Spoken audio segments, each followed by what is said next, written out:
And he says to his friend, never marry, my friend. This is my advice to you. Never marry till you can say to yourself you have done all you are capable of doing, until you have ceased loving the woman you have chosen and can see her clearly. I find this to be an amazing sentence.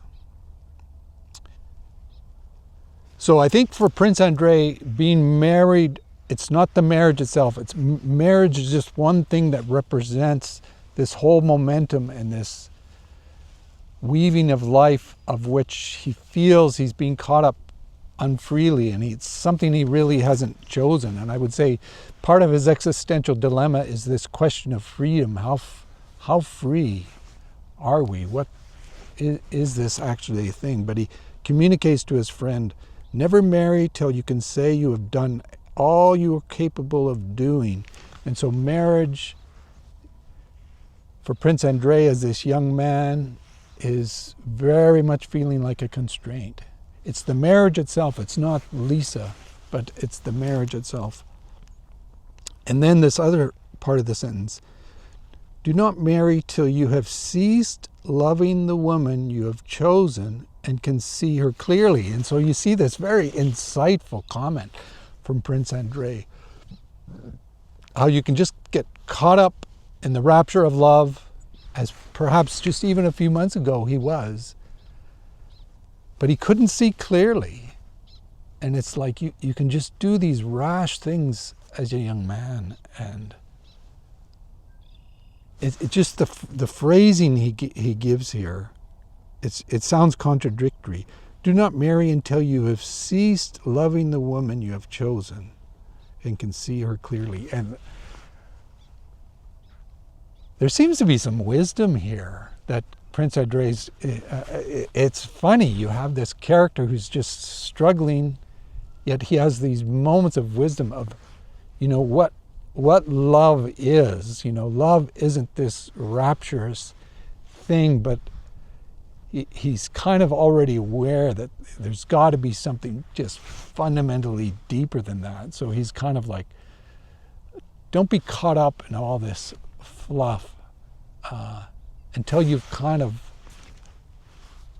accomplished, figured something out, of which I think Prince Andrei himself hasn't yet done yet. He's in the midst of this turmoil, but he sees this sort of advice he wished he could have given to himself even just a few months earlier. And Pierre speaks very emotionally like this for a while, and Pierre took off his spectacles, which changed his face, making it look even more kind-hearted, and he gazed at his friend in astonishment. My wife, Prince Andrei continued, is an excellent woman, one of those rare women with whom a man's honor is secure. But my God, what wouldn't I give to not be married now? And so I find this, again, very insightful. Like I was kind of thinking of this all along. Prince Andrei, on the one hand, he has nothing but the highest praise for Lisa. It's kind of like, you can't get better than this. But this is not what it's about. Don't get married, Pierre. This is his advice to him.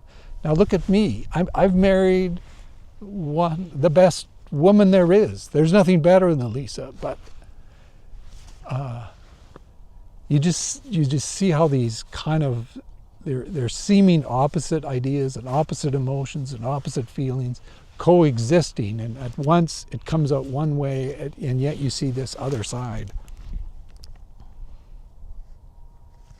As he talked, Prince Andrei became less and less like the Bolkonsky who had been lolling in Anna Pavlovna's easy chairs with half-closed eyes. So he's just becoming more energetic and more radiant. And I think the point here is to show that there's this kernel of something glowing brightly in Prince Andrei. At Anna Pavlovna's party, he was this jaded person, could say some smart things, give a balanced opinion, but he was this way. But here we see it's like there's this burning sun within him, and it's coming out in this interaction with Pierre. He says, he continues speaking to Pierre, you took of Bonaparte.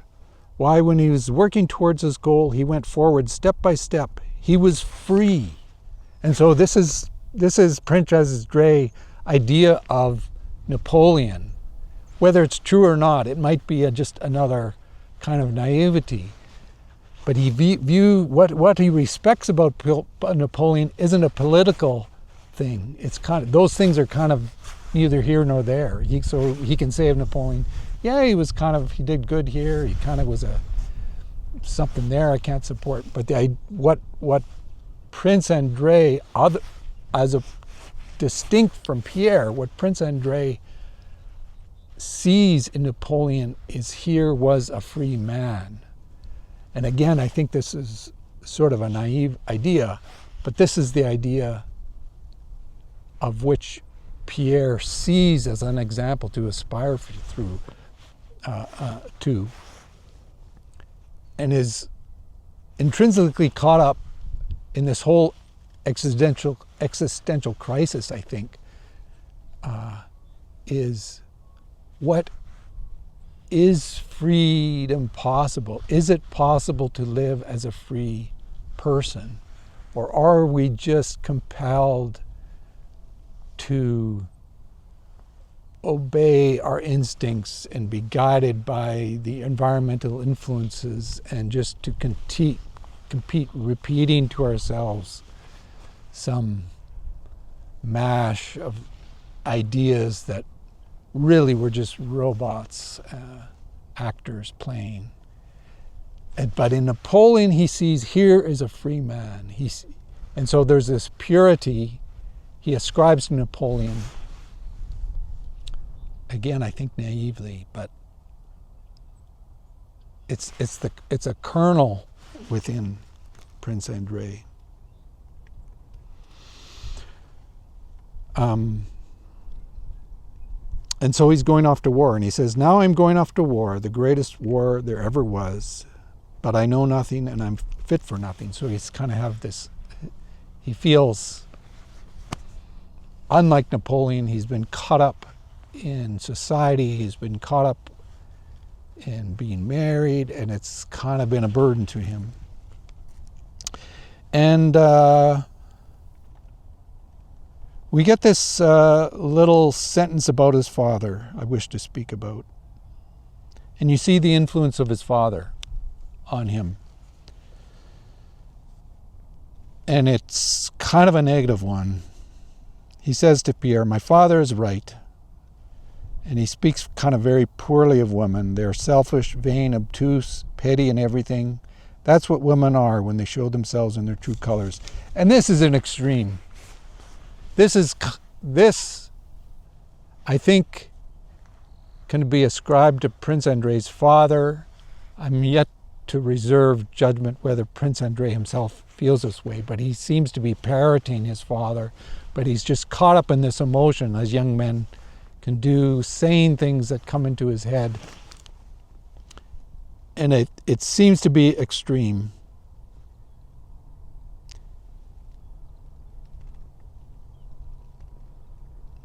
And he just repeats to Prince Andrei, don't marry, don't marry.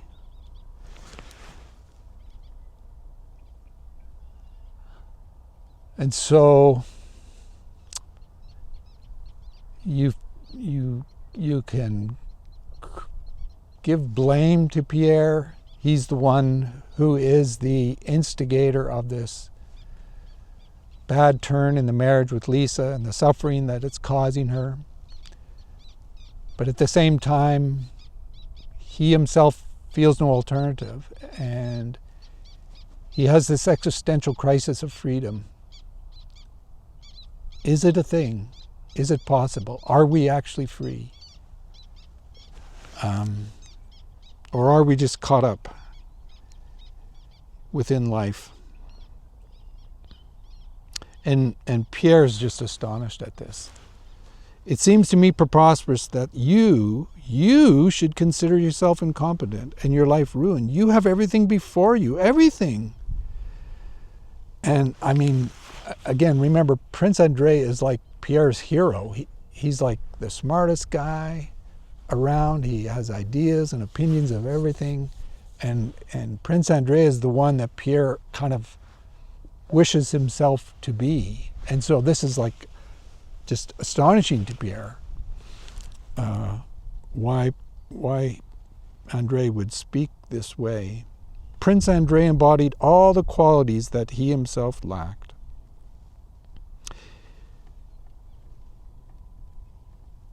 And so this was very confusing for Pierre, perhaps. And finally, this part of the conversation comes to an end, and Prince Andrei says, "I'm done for. Why talk about me? Let's talk about you." And he goes in to discuss how, for Pierre, Pierre in Prince Andrei's mind has more freedom than his, because he hasn't chosen a vocation, he's not married. It's almost kind of the other way around, where Prince Andrei almost envies Pierre, where Pierre is at.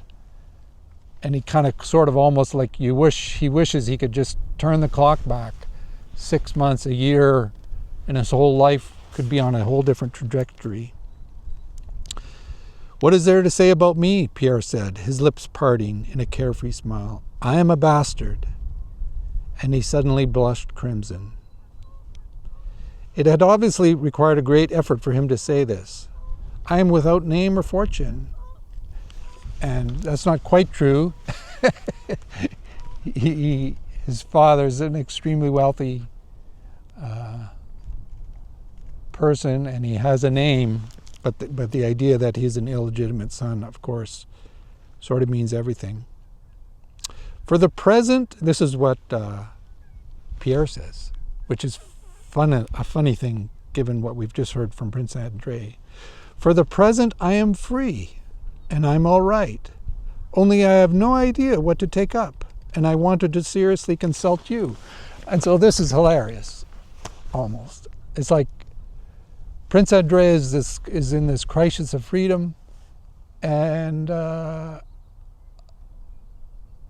Pierre is like, "Yeah, for now I'm free, I'm kind of untethered, I don't know what to do, but I wanted to come to you and get your advice."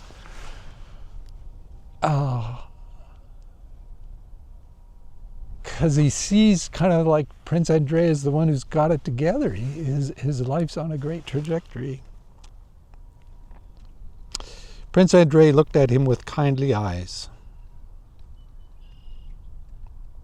"I'm very fond of you," he said, "especially as you are the one live person in our entire circle." So here again, Prince Andrei has some self-awareness, as there is this fire within him, but it's like it's being contained or put out. "Choose what you will, it's all the same. You'll be all right anywhere you go. But there's just one thing. Give up seeing those Kuragins and leading that sort of life. It doesn't suit you." And so here's some just genuine advice from Prince Andrei to Pierre. It's kind of like, those Kuragins, remember, these are Prince Vasily's sons, Anatole and Hippolyte. Prince Vasily called them imbeciles. And here we get it repeated by Prince Andrei. And so maybe Prince Vasily's assessment of it is true. And the one thing Prince Andrei can say confidently to Pierre, don't marry and quit hanging out with these assholes, the Kuragins. They are idiots, man. Your life is no good with them. Pierre shrugged his shoulders. "You know what?" said Pierre, as if struck by a happy thought. "Living this sort of life," he's talking about hanging out with the Kuragins, "makes it impossible to consider anything and to arrive at a decision. My head aches, my money's gone. I will give your word of honor, I will give up going." So he tells Prince Andrei, "You know what? This is good advice. I don't need it. I'm going to quit going." And the night goes on, and the conversations come to the end, and Pierre leaves. It's past 1 o'clock by the time Pierre left, and so I'm just going to read this whole section here. He took a cab, intending to go straight home, but the nearer he got to his house, the more impossible he felt it would be to sleep on such a night. It was more like early evening or morning, light enough to see a great distance. On the way, Pierre remembered that Anatole Kuragin was expecting his friends for cards that evening, after which there would be the usual drinking, ending in one of Pierre's favorite diversions. It would be pleasant to go to Kuragin's, he thought. He recalled his promise to Prince Andrei not to go there again, and immediately, as happens with people, as they say, lack strength of character, he felt such a passionate desire to indulge once more in the debauchery to which he was now quite accustomed. And so he decided to go. And it occurred to him that his promise to Andrei was of no consequence, because he had promised even earlier Anatole that he would come. And for that matter, he thought, all these words of honor are mere conventions, having no definite meaning, especially if one considers that one may be dead tomorrow, or something so extraordinary might happen that there would no longer be any question of honor or dishonor. This sort of reasoning, which nullified all intentions and decisions, was not infrequent with Pierre. And so he went to the Kuragins. And you may see this as a real kind of check mark against Pierre, but it's one of the things that I kind of makes me like him a little bit more. He's just this very authentic character. In Pierre, we see Pierre as being a mirror of almost everyone. He has elements of Lisa in him as this purely likable, authentic being which people are attracted to. He has elements of Prince Andrei in him, this intellectual. He has elements of Anna Pavlovna, engaging in ideas, even saying things naively and extremely. And you see, he has elements of the Kuragins, these idiots.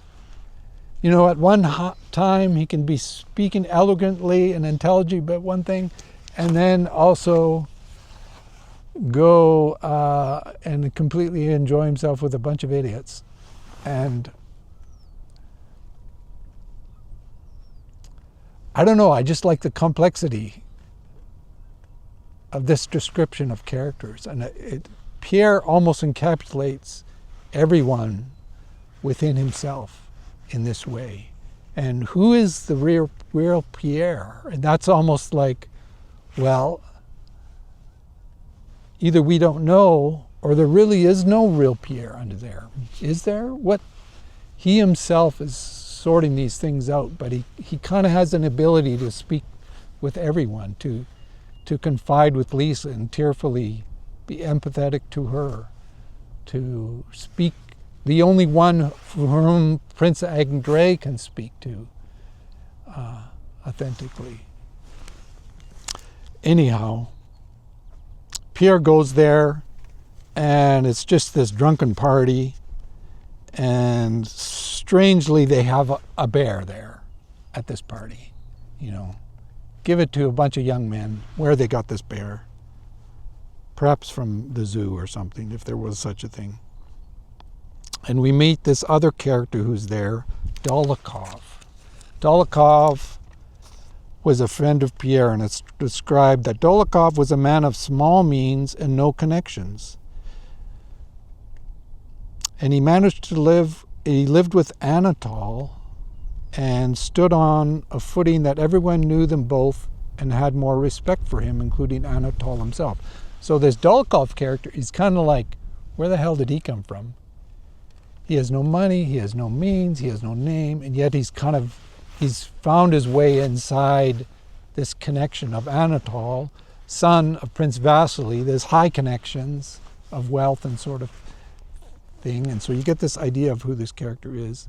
In any way, the whole thing of the story is this: they're drunk. Pierre comes there. Anatole quickly gets Pierre drunk, And Dolokhov has made this bet with this other person there. They're in this multi-story building. And okay, you can just, again, remember these young men I met this morning at the coffee shop. Just these brash, kind of idiotic, loud young men.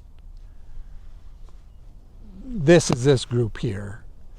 And Dolokhov has bet this other guy he's going to go sit on the ledge outside the window without holding on, and he's going to drink back this bottle of rum. And he bets a certain sum of money that he can do this to this man. And it's kind of this super dangerous thing. And anyway, he does it, and he wins the bet. And by this time, Pierre's half drunk, giddy, a part of the thing. And it says of Pierre, he's kind of watching this as it's going on. Pierre covered his eyes, but a faint smile, like something that had been left behind, remained on his face, though it now expressed fear and horror. And so Pierre's kind of looking through his fingers, it's just like, what the hell is going to happen? Ends up Dolokhov does this, and now Pierre, again, Pierre jumped on the windowsill. "Gentlemen, who wants to bet with me? I'll do the same." He suddenly shouted, "I'll do it without even a wager. Tell them to bring me a bottle. I'll do it. Bring me a bottle." And it's kind of like this whole different character. It's just like, who is this Pierre guy? He just a few hours before he was with his best friend, Andrei. And Andrei's like, "Pierre, if there's one thing, just don't hang around with these idiots. Just don't do it." And Pierre's like, "Yeah, man, you're right." Fast forward a few hours, he's yelling to bring a bottle. "I'm going to sit on the windowsill just like Dolokhov." And unlike Dolokhov, everybody around is kind of like, oh, wait a minute, Pierre. Like, you can't do this, man. And they seized him by the arms, but he was so strong that everyone who came near him was sent flying. Remember, Pierre's is a big guy. And Anatole, he knew how to manipulate Pierre, I guess you would say. "You'll never manage that way," said Anatole. "Wait, I know how to get around to him." "Listen," he cried to Pierre, "I'll take you up on it tomorrow. Let's do that tomorrow. But now let's just head off to this guy's plot." So he gives another idea to Pierre. Remember, they're all drunk. And Pierre's like, "Yeah, okay, let's go. And let's take the bear with us." And he caught hold of the bear and took it in his arms and commenced dancing around the room with it. Oh my God, it's like, okay, this book, these characters, I may not be representing them all quite as they are, but these are some of the ideas that come into my mind. And just how both the depth of these characters, how conflicted they are, how authentic. We're kind of getting into the psyche of them, even as they are not quite aware of it. And you see this aspect of humanity. Anyway, I better stop there. That's chapter 6, and we'll continue.